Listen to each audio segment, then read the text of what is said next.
Okay, started this a little late, but basically what I'm doing here is using the mask painter tool to mask out the letters here, as you can see, of Train Sim World 2. This is basically, not basically, this is for my father's thumbnails for his YouTube channel, his gaming channel. Um, and he asked that I add this to the thumbnails. So after some experimenting with some other logos, I found this was the best way.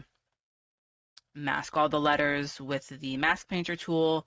I've got the majority of it done. I just have to, as you can see, go through some of the corners and the edges, but I'm going to zoom in to get all of that.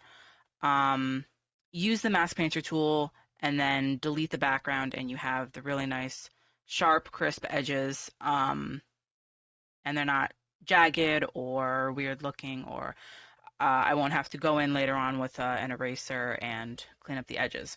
So I'm going to zoom in here and I'm going to get into these corners as best as I can, and we'll take it from there.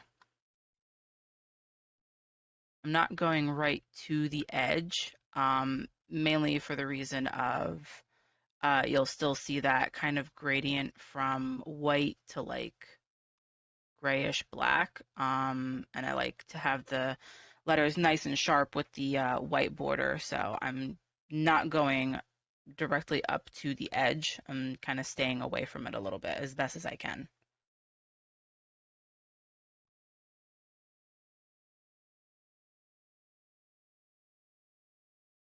It is a bit more difficult to get around these rounded edges, so I'm just doing the best I can. And then if I have to, later on, I'll get really zoomed in and clean them up as much as I can.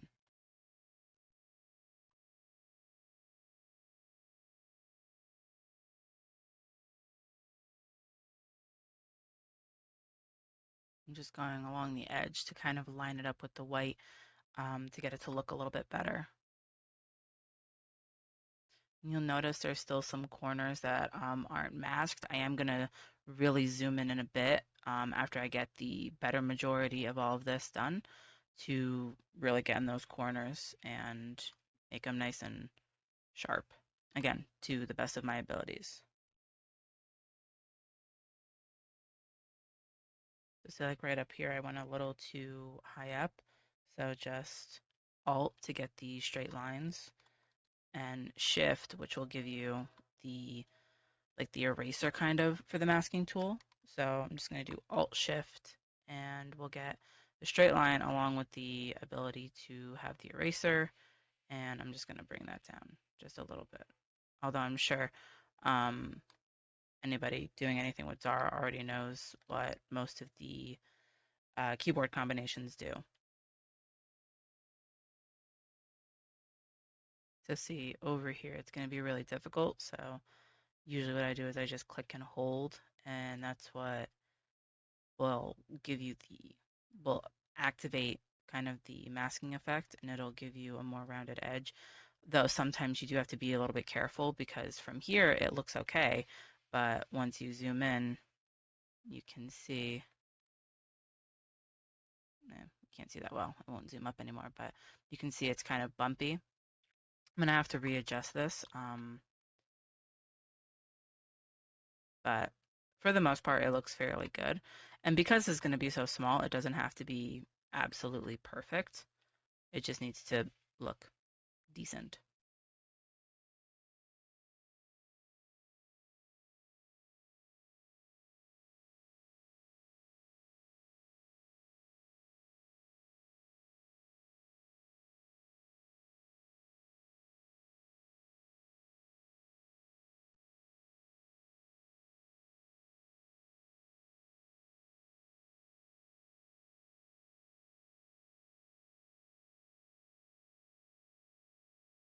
It's a little too close to the edge, so I'm going to move over just a little bit.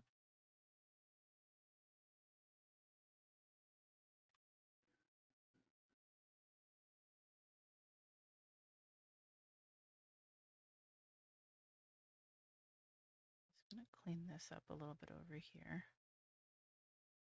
There we go. And then make that smaller.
Okay, now that I have this all masked out, if I just hit the delete key on the keyboard, everything's gone except for that.